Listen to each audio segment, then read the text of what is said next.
O telefone tocou às 3h47 da tarde de uma terça-feira. Eu estava no meio de uma reunião de orçamento quando vi o número desconhecido na tela. Normalmente eu não atenderia, mas algo no meu estômago se revirou. Uma sensação que eu não conseguia explicar me fez pedir licença e sair da sala. Alô? Boa tarde. Estou falando com Helena Martins? A voz era feminina, profissional, mas havia urgência nela. Um tremor quase imperceptível que fez meu coração acelerar. Sim, sou eu. Helena, aqui é Carla, da recepção do Hospital Santa Cruz. A senhora autorizou seu padrasto, o senhor Rogério Almeida, a desligar os aparelhos da sua mãe? Ele está aqui com uma procuração assinada por você. O mundo parou. As vozes da reunião ao fundo desapareceram. O corredor onde eu estava ficou distante, como se eu tivesse sido puxada para dentro de um túnel. O quê? Isso é mentira. Eu nunca assinei nada disso. Houve uma pausa. Ouvi vozes abafadas ao fundo, alguém discutindo, um homem falando alto, irritado.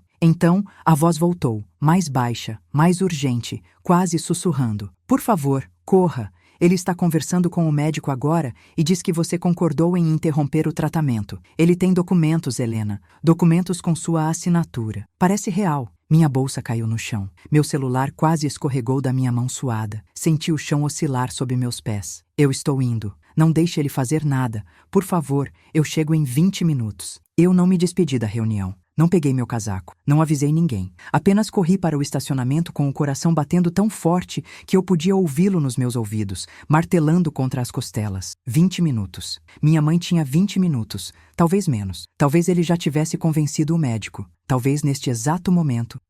Não posso pensar assim. Mas antes de contar o que aconteceu quando cheguei naquele hospital, deixe eu voltar um pouco. Porque para entender a monstruosidade do que Rogério estava fazendo, você precisa saber quem ele realmente é e quem eu me tornei. Meu nome é Helena Martins. Tenho 32 anos e sou analista financeira em uma multinacional. Para o mundo, sou uma mulher bem-sucedida, independente, com um bom apartamento e uma carreira estável. Uso ternos bem cortados, carrego uma pasta de couro legítimo, respondo e-mails de clientes internacionais em 3 idiomas. Mas para Rogério Almeida, o homem que minha mãe casou quando eu tinha 12 anos, eu sempre fui apenas uma coisa, um estorvo, um peso morto, uma boca a mais para alimentar. Ele entrou na nossa vida como um salvador. Meu pai tinha morrido em um acidente de carro 2 anos antes, deixando minha mãe, Teresa, com dívidas e uma filha para criar. Trabalhando como secretária, ela mal conseguia pagar o aluguel do apartamento de 2 quartos onde morávamos. Conheceu Rogério em um evento da empresa onde trabalhava. Ele era gerente de vendas, dirigia um carro importado, usava relógio suíço. Tinha 43 anos, nunca tinha casado e, segundo ele, estava esperando pela mulher certa. Minha mãe se apaixonou.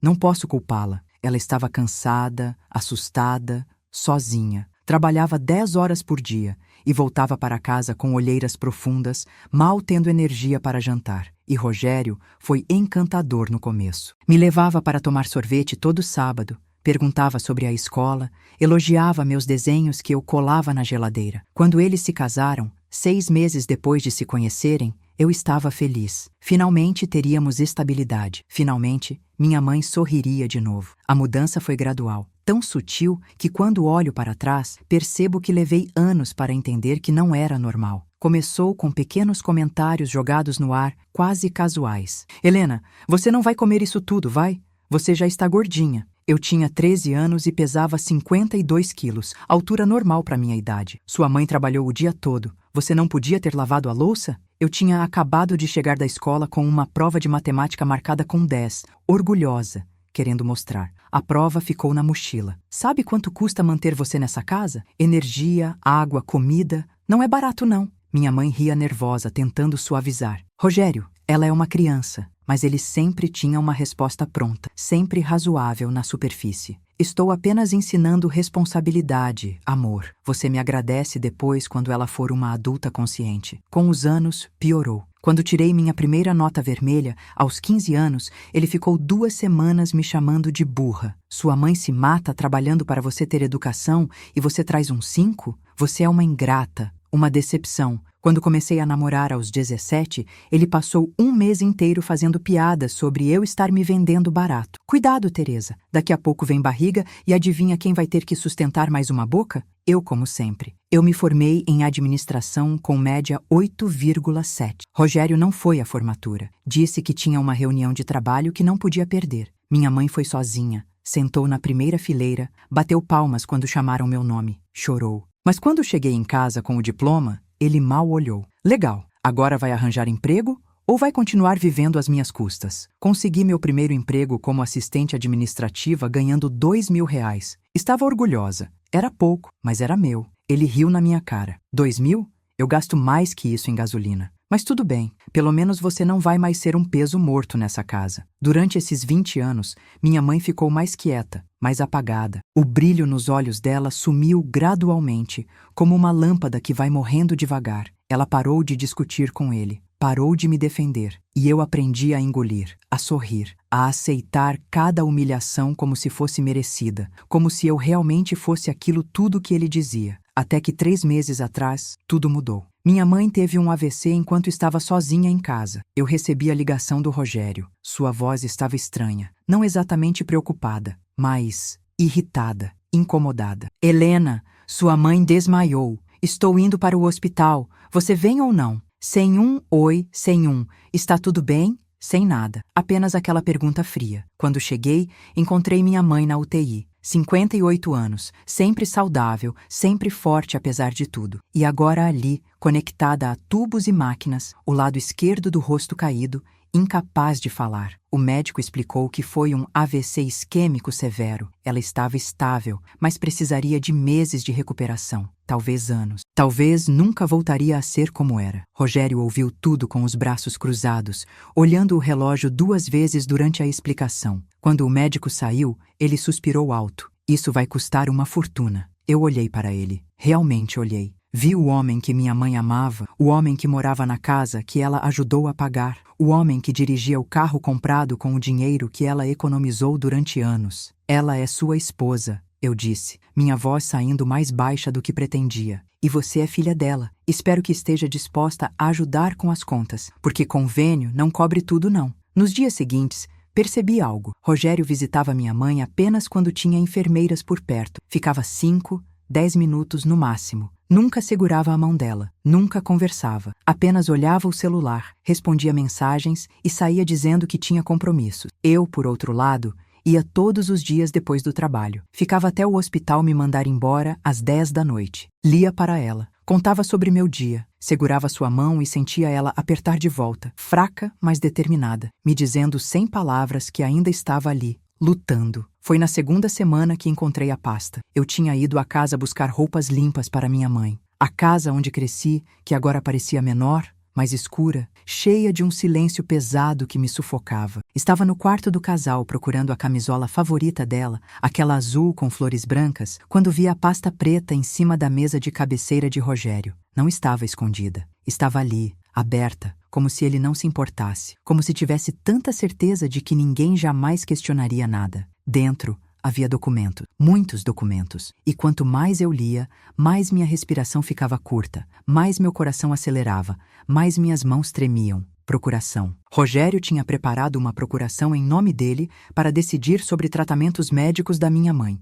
Até aí, normal para cônjuges. Mas havia outra coisa, uma segunda procuração. Esta com minha assinatura. Ou pelo menos, algo que parecia minha assinatura, com aquela inclinação característica do meu H, o loop do A, autorizando o cônjuge a tomar decisões sobre interrupção de tratamento caso eu, a filha, concordasse. Minha mão tremia segurando o papel. A assinatura era boa, muito boa. Quem não me conhecesse bem poderia acreditar, mas eu sabia cada curva da minha letra, cada pressão que faço na caneta. Aquilo era falso. Eu nunca tinha visto aquele documento. Nunca tinha assinado nada do tipo. Tinha mais. Apólices de seguro de vida. 2. Uma de R$ 500 mil e outra de 300 mil. Ambas em nome da minha mãe. Ambas contratadas nos últimos 6 meses. Beneficiário, Rogério Almeida. E então eu vi o rascunho. Um papel amassado no fundo da pasta. Uma lista escrita à mão com a caligrafia dele. Aquela letra inclinada e apertada. Opções. 1.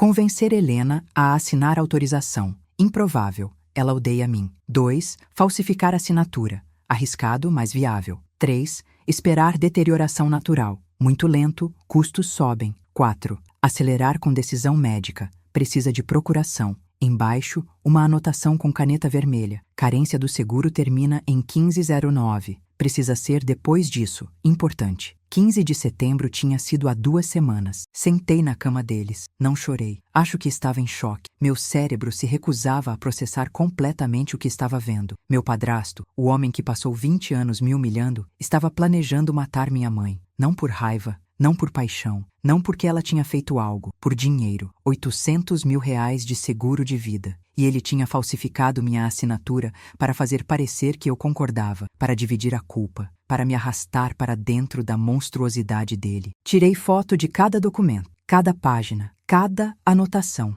até os rabiscos nas margens. Guardei tudo na nuvem, em 3 pastas diferentes, com backup automático. Coloquei a pasta exatamente como estava, cada papel na mesma ordem. E saí daquela casa com um único pensamento martelando na minha cabeça. Ele não vai conseguir. Não enquanto eu estiver viva. Antes de continuar, se você está gostando desta história, por favor, clique no botão de inscrever-se e deixe um comentário dizendo de onde você está assistindo e que horas são aí. Eu leio cada comentário e significa muito para mim. Muito obrigada pelo seu apoio. Agora, de volta à história. Nos dias seguintes, me tornei 2 pessoas. A Helena, que visitava a mãe no hospital, que conversava educadamente com Rogério quando ele aparecia por seus breves 5 minutos, que parecia a filha dedicada e ingênua que ele sempre achou que eu fosse. E a Helena, que trabalhava até tarde pesquisando procurações falsificadas, que ligava para advogados usando nome falso para entender meus direitos, que salvava cada mensagem,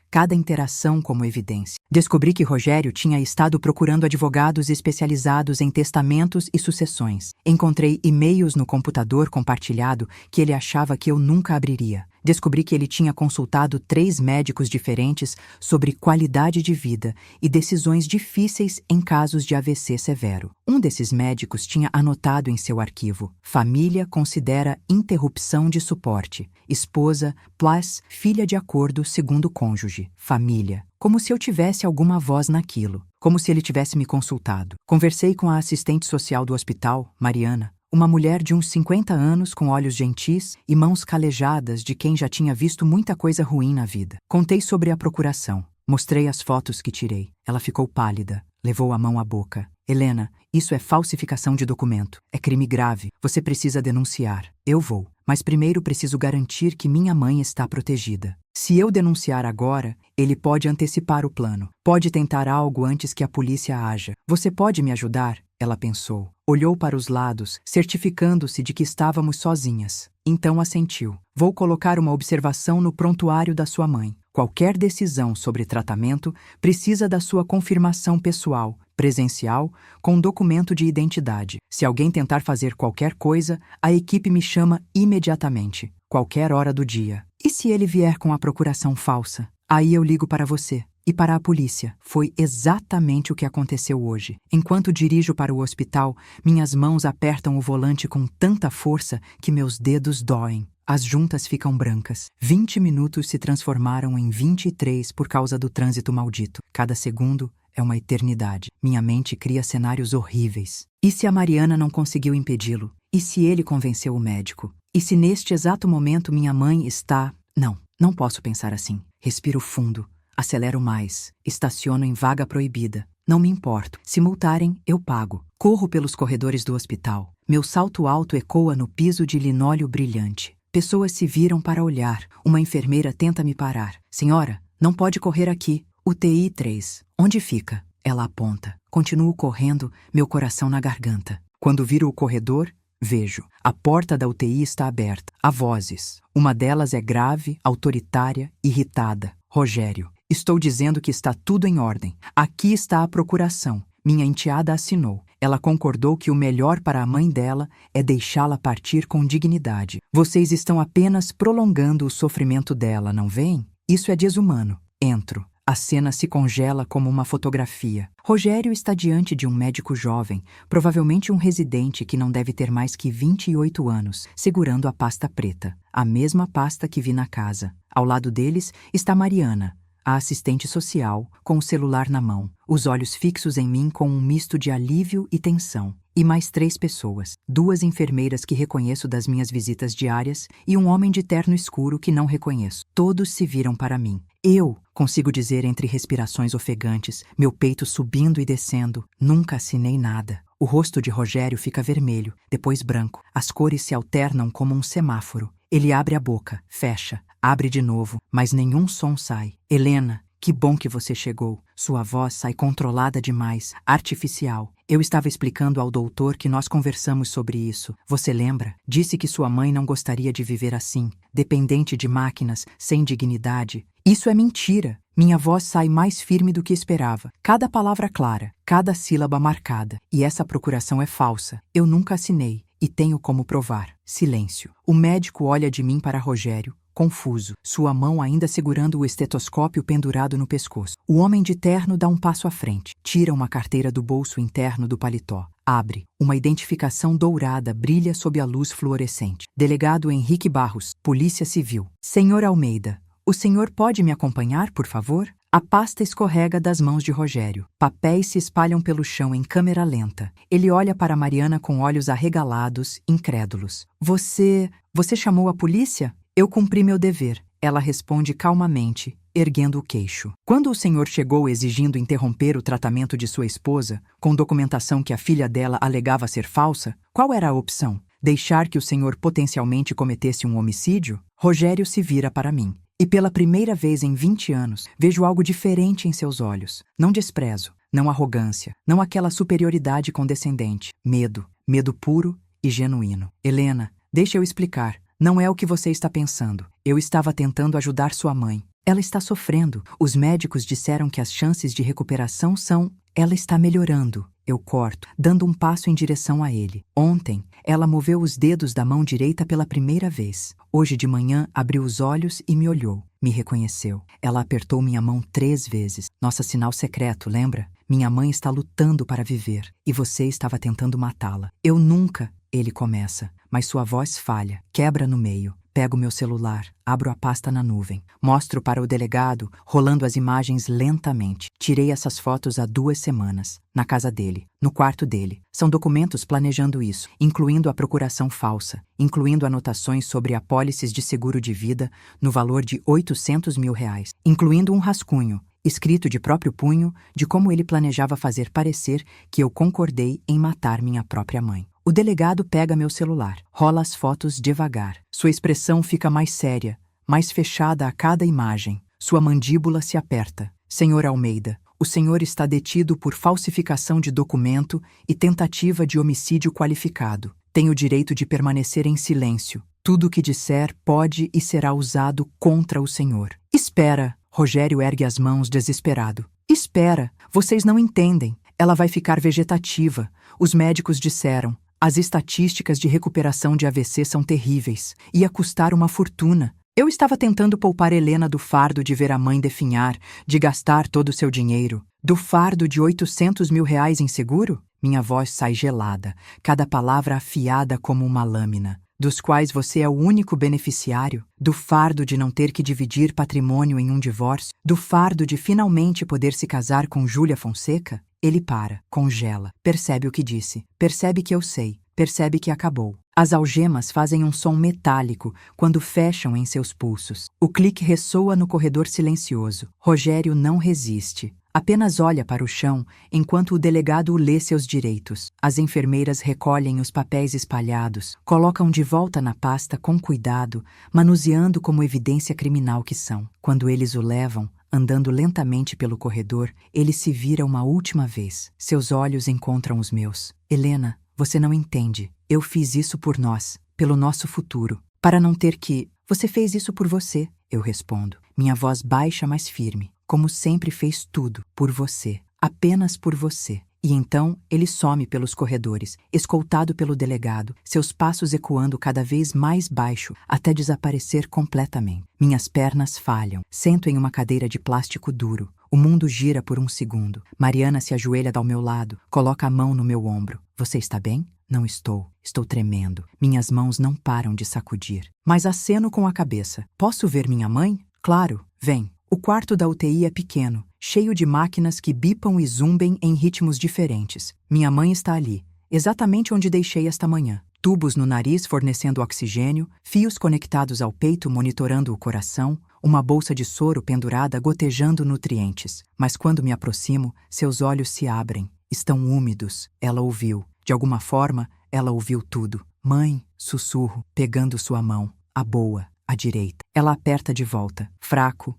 mas firme. Você está segura agora. Eu prometo. Você está segura. Seus lábios se movem. Nenhum som sai ainda, mas eu leio perfeitamente. Obrigada. E então choro. Pela primeira vez em semanas, talvez meses, deixo as lágrimas caírem. Choro pelo alívio de tê-la viva. Choro pela raiva de quão perto chegamos. Choro por todos os anos que passei engolindo humilhações, acreditando que merecia, que era um peso, que deveria ser grata por migalhas de respeito. Choro porque finalmente, acabou. Mas não tinha acabado. Na verdade, estava apenas começando. Nos dias seguintes, as revelações se multiplicaram como um efeito dominó que ninguém poderia ter previsto. Cada porta que se abria revelava mais um corredor de mentiras. A polícia aprofundou a investigação. A pasta que Rogério carregava não continha apenas a procuração falsa e os seguros. Havia extratos bancários de 5 contas diferentes, e-mails impressos, alguns datados de anos atrás, recibos de transações suspeitas. Era como se ele tivesse guardado evidência contra si mesmo.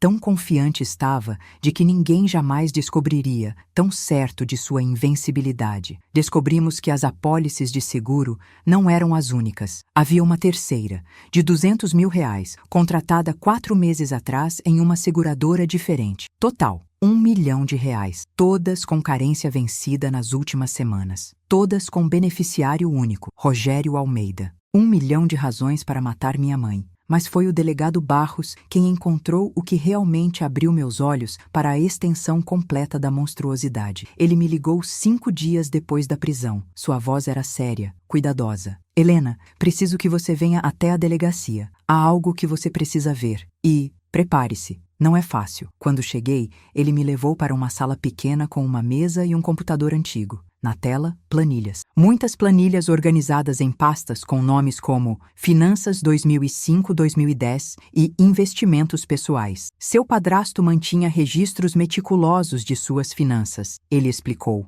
movendo o mouse. Dinheiro entrando, saindo, investimentos, tudo documentado com precisão obsessiva. E encontramos algo interessante. Ele clicou. Uma planilha antiga apareceu, datada de 20 anos atrás, amarelada pela idade do arquivo digital. Quando Rogério Almeida conheceu sua mãe, ele estava falido. Tinha acabado de declarar concordata de uma empresa de importação que ele administrava mal. Devia para bancos, fornecedores, até agiotas. Estava sendo processado por fraude em 3 estados diferentes. Meu estômago revirou. Então ele não era gerente de vendas bem-sucedido? Não. Era um homem desesperado procurando uma saída. E ele encontrou. O delegado abriu outra pasta. Sua mãe tinha economias. Não muito para padrões de classe média alta, mas o suficiente. R$50 mil que ela guardou durante anos após a morte de seu pai. Seguro de vida dele. Ela pretendia usar para sua faculdade, para garantir seu futuro. Fechei os olhos. Sabia exatamente o que viria a seguir. 2 meses depois do casamento,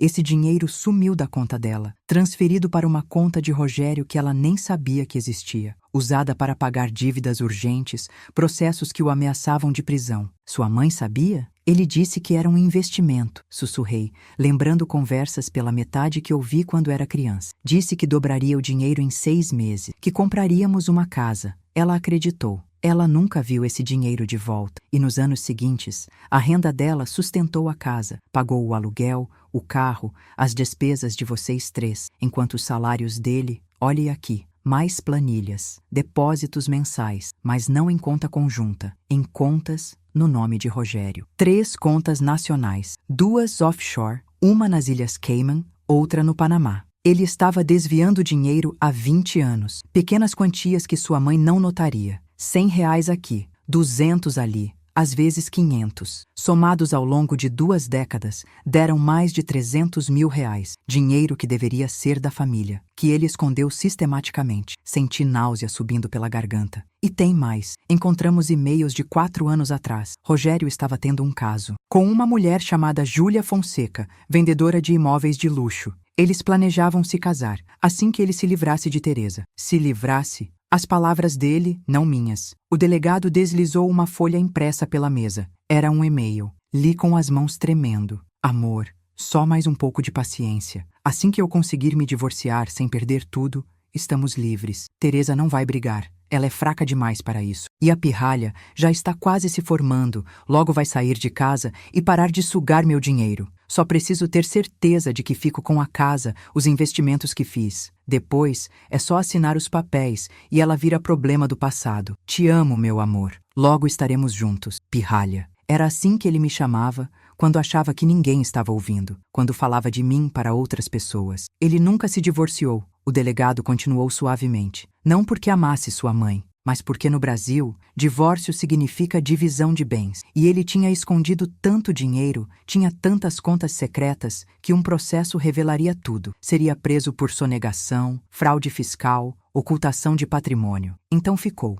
Enrolou a amante com desculpas. Continuou a farsa do casamento feliz. E quando minha mãe teve o AVC, viu uma oportunidade melhor que o divórcio. Viúvo recebe seguro de vida. Não precisa dividir nada com ninguém. E pode se casar de novo sem nenhuma complicação legal. Limpo, simples, lucrativo. Olhei para aquelas planilhas, aqueles e-mails, 20 anos de mentiras meticulosas condensados em pixels e papel. 20 anos da minha mãe acordando todos os dias ao lado de um homem que a via como uma conta bancária ambulante, que me via como um estorvo caro, que planejou a morte dela com a mesma frieza que planejava suas fraudes financeiras. Tem mais uma coisa, o delegado disse suavemente, seus olhos gentis. Júlia Fonseca veio prestar depoimento ontem. Quando descobriu sobre a tentativa de homicídio através das notícias, ficou apavorada. Disse que Rogério tinha contado que Teresa estava em coma irreversível, que era uma questão de humanidade e compaixão deixá-la ir, que você, a filha dedicada, tinha concordado depois de muito sofrimento. Ela acreditou na história dele. Até começou a planejar o casamento para daqui a 6 meses. Onde ela está agora? Disse que nunca mais quer vê-lo, que foi manipulada tanto quanto vocês, que se sente suja por ter acreditado. Ela está considerando processar por danos morais. Saí daquela delegacia com uma pasta Manila cheia de cópias, provas, evidências de 2 décadas de manipulação sistemática, roubo calculado, fraude planejada. Sentei no meu carro por 20 minutos sem conseguir dirigir. Apenas respirei. Dentro, fora, tentando processar a magnitude da mentira que tinha sido minha vida inteira. Então fiz uma ligação. Escritório do advogado Gustavo Pires, boa tarde. Preciso falar com o Dr. Pires. É urgente. O senhor está em reunião. Posso anotar um recado? Diga que meu nome é Helena Martins e que preciso processar alguém por tudo que é possível processar. Fraude, falsificação, tentativa de homicídio, apropriação indébita. Tudo. Silêncio. Depois, um momento, por favor. 2 minutos depois, uma voz masculina grave. Helena, Gustavo Pires, vi seu caso no jornal. Posso te receber amanhã às 9? Estarei lá. A história se espalhou como fogo em mato seco. Não quis que se espalhasse, mas é impossível conter algo assim. Hospital é lugar pequeno.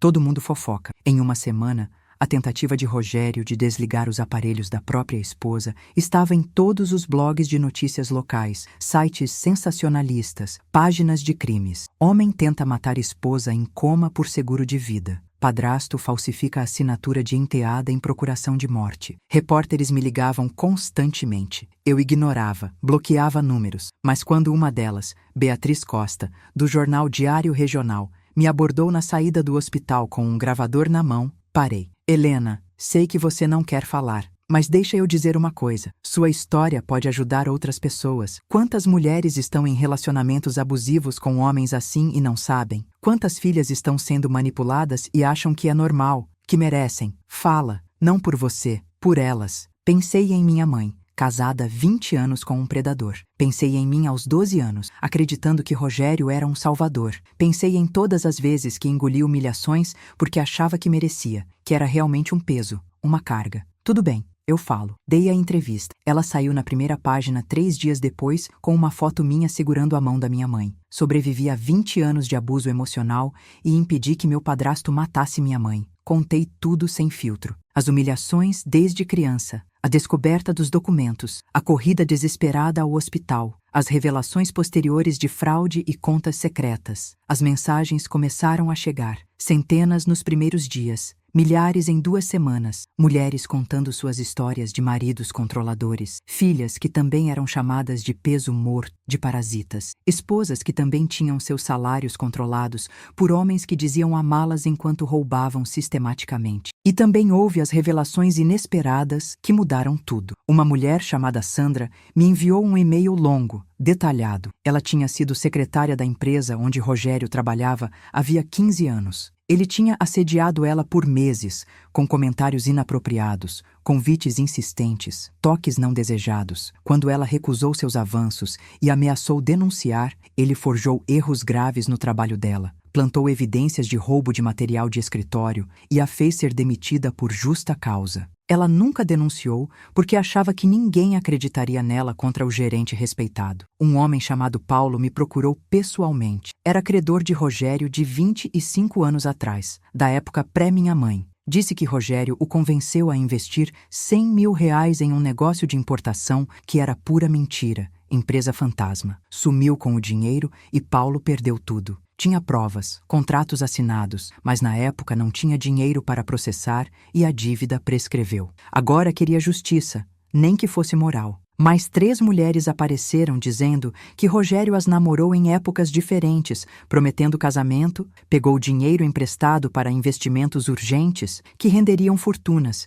e desapareceu sem nunca devolver um centavo. A investigação expandiu como uma teia de aranha. O delegado Barros estava montando um dossiê que parecia roteiro de série policial. Rogério não era apenas um marido cruel e ganancioso, era um predador em série. Um sociopata calculista que passava a vida encontrando vítimas vulneráveis, manipulando com maestria, explorando sem remorso, descartando quando não serviam mais. E de alguma forma, minha mãe e eu sobrevivemos a ele por 20 anos. O julgamento foi marcado para 6 meses depois da prisão. Rogério tentou fiança 3 vezes, negada em todas. Alegou perigo à testemunha, risco de fuga dado às contas offshore, gravidade dos crimes. Tentou alegar que era tudo mal entendido, interpretação equivocada de intenções nobres. O juiz literalmente riu na cara dele durante a audiência. As provas eram esmagadoras, irrefutáveis, procuração falsificada com perícia grafológica confirmando. E-mails planejando fraude em detalhes. Desvio de dinheiro documentado.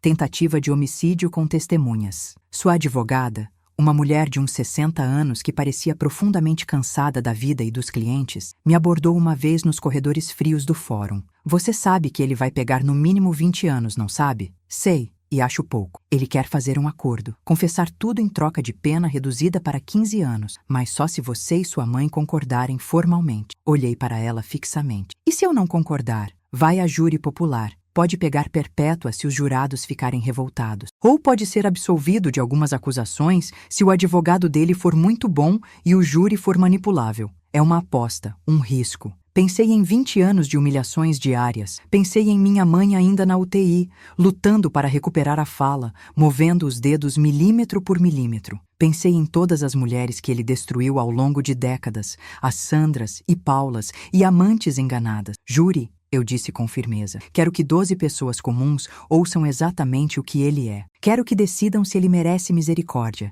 E quero que ele sinta o que é não ter controle nenhum sobre o próprio destino. Ela suspirou pesadamente. Você tem certeza? É arriscado. Absoluta. O júri durou 4 dias intensos. A promotoria, uma mulher brilhante chamada Dra. Fernanda Souza, apresentou tudo metodicamente. Os documentos dispostos em ordem cronológica, os e-mails projetados na tela para todos verem, os depoimentos filmados de Sandra, Paulo, as ex-namoradas, cada um quebrando um pedaço da máscara. As gravações de Júlia contando como foi manipulada, como acreditou que estava ajudando uma situação humanitária. Mariana, a assistente social, contando sobre o dia que Rogério tentou desligar os aparelhos, sua frieza, sua impaciência, quando questionado. E eu passei 3 horas no banco das testemunhas contando minha história sem parar. Desde os primeiros dias, quando ele parecia o homem perfeito, gentil e generoso, até o momento em que vi a pasta preta e soube com certeza absoluta que ele queria matar minha mãe por dinheiro. Cada humilhação relatada,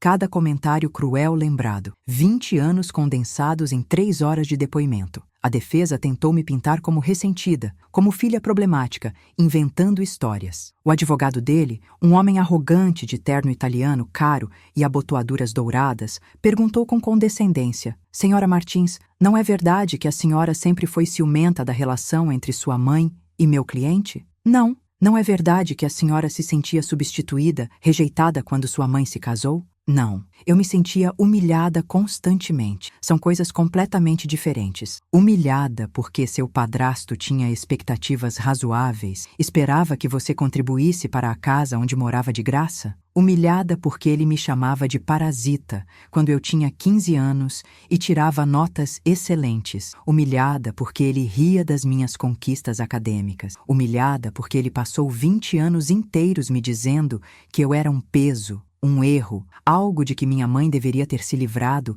antes que fosse tarde demais. Minha voz quebrou. Não planejei isso, mas 20 anos de dor represada saíram de uma vez, rasgando minha garganta. E agora ele está aqui, nesse tribunal, com essa roupa bonita, tentando convencer todo mundo de que estava sendo o bom samaritano, tentando ajudar minha mãe a morrer com dignidade, quando na verdade estava tentando assassiná-la friamente por R$800 mil de seguro. Quando passou 2 décadas roubando dela sistematicamente, mentindo todos os dias, traindo com outra mulher, planejando meticulosamente o dia em que poderia finalmente se livrar de nós e ficar com tudo. O advogado não fez mais perguntas. Voltou para sua mesa em silêncio. Rogério não testemunhou. Sua advogada o aconselhou fortemente a não falar, sabendo que ele se incriminaria ainda mais. Mas eu vi ele durante todo o julgamento, sentado, imóvel como uma estátua, com aquela expressão que eu conhecia tão bem de 20 anos, arrogante, superior, como se estivesse acima daquilo tudo,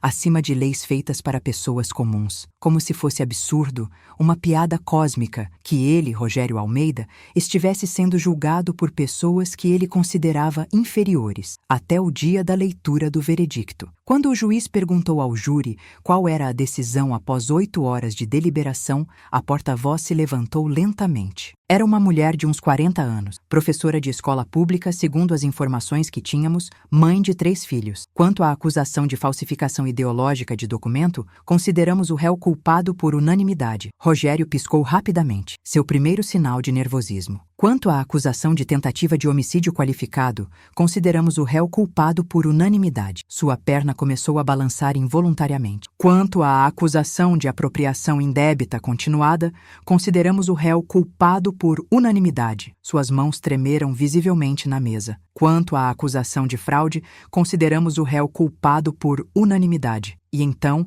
ela leu mais 5 acusações, todas culpado, todas por unanimidade. Culpado. Culpado, culpado. A palavra ecoou 9 vezes na sala silenciosa. O juiz bateu o martelo com força. Rogério Almeida, você foi considerado culpado de 9 crimes graves por decisão unânime do júri. A pena será determinada em audiência específica dentro de 15 dias, mas dado o conjunto de delitos, a frieza calculada com que foram perpetrados e a completa ausência de remorso demonstrada, estimo entre 25 a 30 anos de reclusão em regime inicialmente fechado. Rogério ficou em pé cambaleando. O guarda teve que segurá-lo pelo braço para ele não cair. Ele olhou para mim pela primeira vez no julgamento todo, e pela primeira vez vi medo genuíno atravessando aqueles olhos. Desespero real. A arrogância tinha evaporado completamente. O homem que passou 20 anos me fazendo sentir pequena, insignificante, inútil, estava ali diante de mim,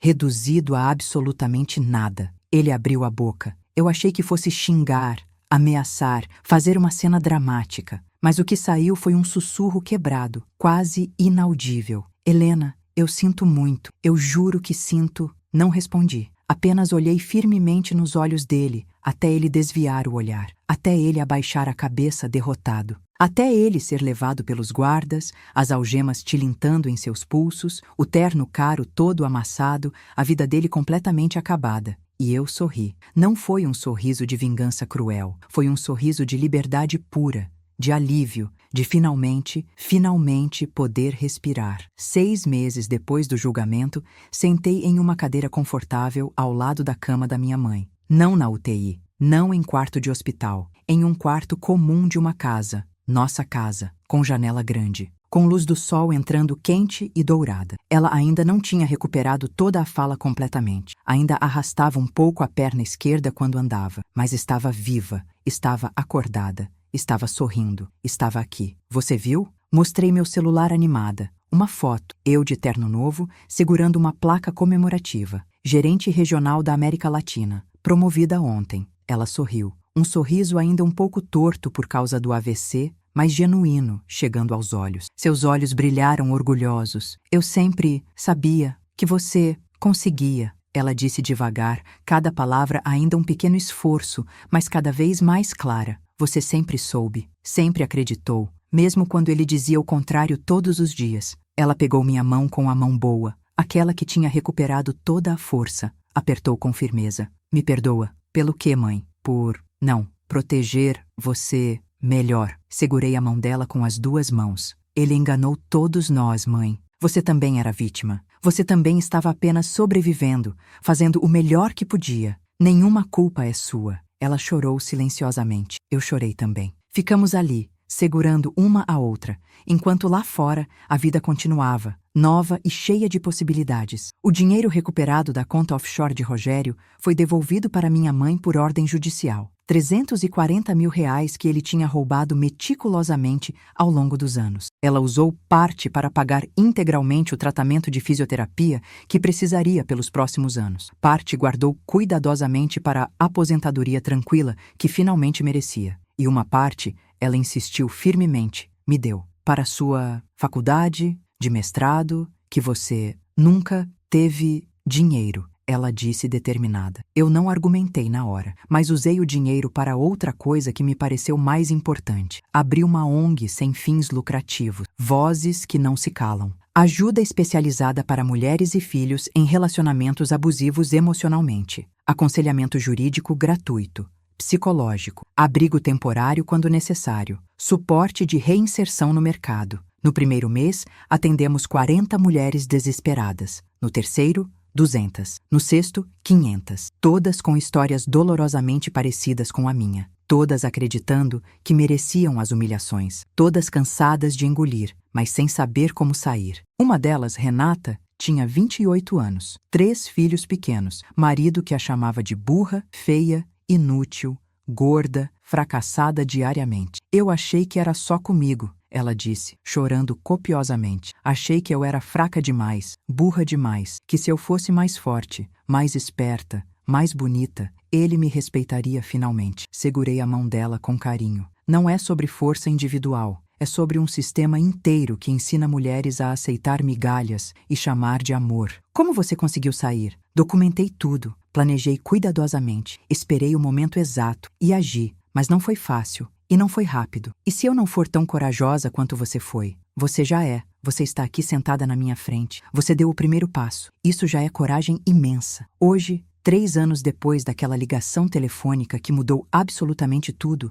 minha mãe mora comigo no apartamento que comprei. Recuperou 70% dos movimentos do lado afetado. Voltou a falar quase normalmente, apenas arrastando algumas sílabas quando está cansada. Trabalha meio período ajudando na ONG, organizando arquivos, respondendo e-mails, conversando pacientemente com mulheres que precisam desesperadamente ouvir de alguém que sobreviveu e reconstruiu. Rogério cumpre pena em um presídio de segurança média a 200 quilômetros daqui. 27 anos foi a sentença final. Nunca fui visitá-lo, nunca vou, mas recebi uma carta dele há 6 meses. Envelope pardo com meu nome escrito naquela letra que reconheci imediatamente. Não abri, joguei fora sem ler, sem hesitar. O que quer que estivesse ali dentro, não me importava mais. Ele não tinha mais nenhum poder sobre mim, nenhum. Júlia Fonseca, a ex-amante enganada, me procurou 1 ano depois do julgamento. Pediu desculpas elaboradas, chorando, dizendo que foi manipulada tanto quanto nós, que se sentia horrível. Eu acreditei completamente nele. Achei que era o amor da minha vida, minha segunda chance de felicidade. Ele disse que você e sua mãe eram cruéis, manipuladoras que exploravam ele financeiramente. Eu fui idiota completa. Você foi humana, respondi honestamente. Ele era extremamente bom no que fazia: manipular, mentir, criar realidades falsas. Você me perdoa? Pensei cuidadosamente. Depois assenti. Sim, mas não por ele, por mim, porque segurar raiva e ressentimento só machuca quem segura, não quem causou. Ela virou voluntária dedicada na ONG. Trabalha especificamente com mulheres que foram enganadas por homens charmosos e manipuladores que se revelaram predadores. Sua experiência, por mais dolorosa que tenha sido, ajuda outras a reconhecer os sinais de alerta precocemente. Encontrei Rogério pela última e definitiva vez por puro acidente. Estava visitando uma amiga próxima cujo irmão mais novo estava preso no mesmo presídio por um crime menor. Vi ele de longe, através do vidro grosso da sala de visitas. Estava mais velho, irreconhecível, completamente grisalho, curvado, magro. O brilho arrogante e superior dos olhos tinha sumido completamente. Ele me viu através do vidro. Ficou em pé rapidamente, derrubando a cadeira. Tentou acenar desesperadamente. Virei as costas e saí caminhando sem olhar para trás, porque percebi algo profundamente importante. Vingança real não é sobre fazer o outro sofrer ativamente. É sobre recusar dar a eles mais um segundo do seu tempo precioso, mais um pensamento, mais um pedaço minúsculo de você. Rogério Almeida roubou 20 anos da minha vida, fazendo eu acreditar diariamente que eu valia menos do que nada. Não vou dar a ele mais nenhum segundo. Nenhum. Hoje, acordo todas as manhãs no meu apartamento. Um apartamento espaçoso que comprei com meu próprio dinheiro, honestamente ganho. Vejo minha mãe tomando café tranquilamente na varanda, lendo o jornal, às vezes rindo de alguma notícia absurda. Vejo centenas de mensagens de mulheres que a ONG ajudou efetivamente, contando que conseguiram sair, recomeçar, respirar, viver. E entendo completamente que a verdadeira vitória não foi vê-lo preso apodrecendo, foi me tornar exatamente o oposto do que ele disse repetidamente que eu nunca seria. Alguém que importa, alguém que faz diferença real, alguém completamente livre. Rogério sempre me disse que eu era uma carga, um peso morto, algo de que minha mãe deveria ter se livrado quando ainda era tempo. E ele estava certo sobre uma única coisa: eu nunca consegui nada sozinha. Consegui algo infinitamente melhor. Consegui provar definitivamente que a menina que ele tentou quebrar sistematicamente era, na verdade, forte o suficiente para quebrá-lo. Que a filha que ele desprezou tinha mais coragem, mais inteligência, mais humanidade genuína do que ele jamais teria em 1000 vidas. E que no final inevitável, pessoas como ele sempre perdem, porque poder construído em humilhação constante é apenas uma ilusão frágil. E ilusões sempre desmoronam eventualmente. Eu desmoronei a dele completamente. E no processo longo, construí algo sólido e real. Uma vida. Minha vida. Nossa vida. E ela é absolutamente linda. Muito obrigada por assistir até aqui. Se esta história tocou você de alguma forma, por favor deixe um like e se inscreva no canal. E nos comentários, me conte, você já passou por algo parecido? Como lidou? Seus comentários significam tudo para mim. Mais histórias impactantes como esta já estão na sua tela. Clique em uma agora e não perca a melhor parte. Você vai amar. Nos vemos na próxima.